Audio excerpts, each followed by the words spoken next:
Halo? Halo, halo, halo, halo. Latihan konsol apps menggunakan pemrograman Java ini lumayan sangat mudah sekali untuk latihan beberapa implementasi object oriented programming, di mana di sini saya akan mengimplementasikan database pooling serta berbagai kegunaan dari package manager, di mana saya menggunakan Maven serta berbagai tips dalam menggunakan library-library yang saya importkan nanti di dependensi dari Maven tersebut. Sebagai sebagai latihan dalam mengimplementasikan object oriented programming, tentunya tidak lengkap juga bahwa kita tidak mempelajari mengenai clean architecture. Untuk mengimplementasikan itu, saya menunjukkan beberapa latihan dalam mengasah clean code di simple konsol aplikasi menggunakan bahasa pemrograman Java yang tentunya bisa menjadikan referensi untuk teman-teman sekalian. Studi kasus kali ini saya menerapkan konsep clean architecture dalam penyusunannya, yang dimana clean architecture itu sebuah konsep dan standarisasi dalam penulisan kode yang memiliki beberapa manfaat ya. Manfaatnya tentunya banyak sekali. Yang intinya dia dapat bisa membuat kita lebih independen dalam database implementation, serta database implementasi itu bisa ke UI-nya bisa independen juga, bisa testable dan lain-lain. Clean Architecture ini saya dapatkan di website resminya, dan ini adalah gambar di mana saya mendapatkan konsep yang lebih sederhana, yaitu seperti lingkaran telur gitu, yang memiliki beberapa layer-layer, di mana layer tersebut memiliki makna. Tentunya ini berkaitan erat dengan adanya entitas serta gateway, serta bagaimana entitas tersebut berkolaborasi dengan layer-layer, yang dimana di luar entitas tersebut menggunakan use case, serta yang biru ini itu adalah framework yang meliputi aplikasi kita.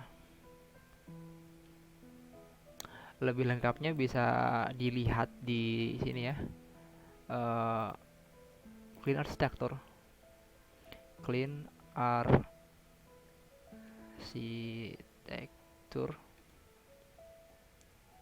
Ini lengkapnya di sini bisa dilihat sih.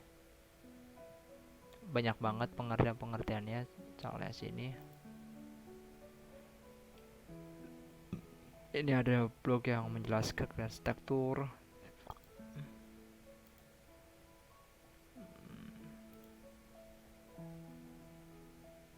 Free Code Camp, serta banyak lagi. Ini konsep-konsepnya.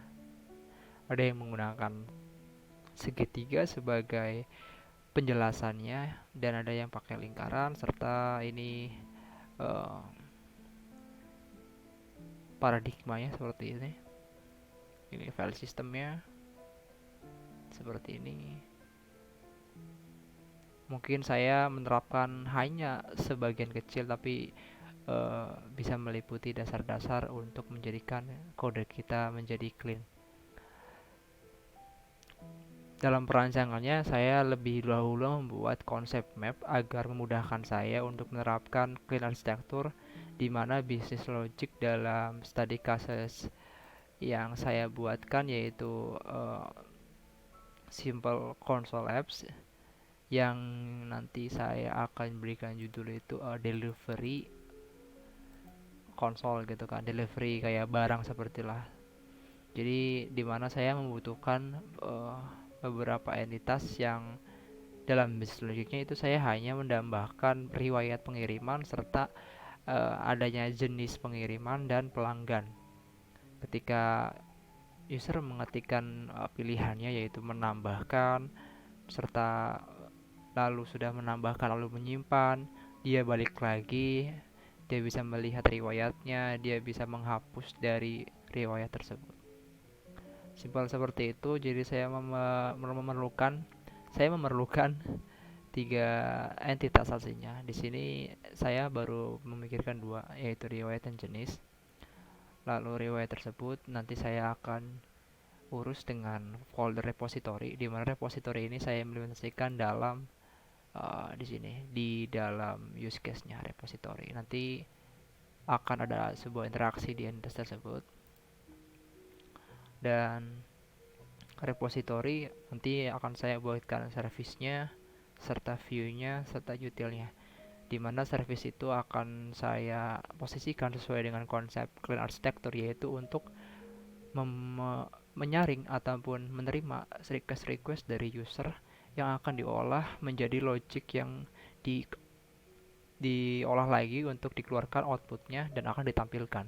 Jadi interaksi dari user itu dari user ke aplikasi akan dihandle oleh service lalu akan cocokkan dengan repository. Repository sudah tersedia datanya dari database yang terimplementasikan ke dalam entitasnya. Seperti itu menurut saya ya. Sesimpel itu. Serta ada tambahan lagi yaitu folder utility. Utility ini bisa dalam bentuk utility ataupun fitur-fitur tambahan yang perlu untuk diterapkan dalam aplikasi saya, yaitu mungkin saya butuh koneksi database dan mungkin ada scanner. Jadi scanner input itu sebuah uh, kelas dalam Java ya, itu ya, yang berguna untuk menerima input itu. Java I/O namanya, input output. Ada bisa pakai buffer reader, ada bisa pakai scanner, ada bisa pakai yang lain. Mungkin saya prefernya pakai scanner. Dalam kasus ini mungkin lebih sederhana lagi, dan saya menjelaskan pakai use case ya, karena use case ini adalah bagian dari UML, Unified Modeling Language. Apa ya UML? Lupa saya. UML, Unified Modeling Language, metode dalam permodelan secara visual yang digunakan sebagai sarana perancangan berorientasi objek.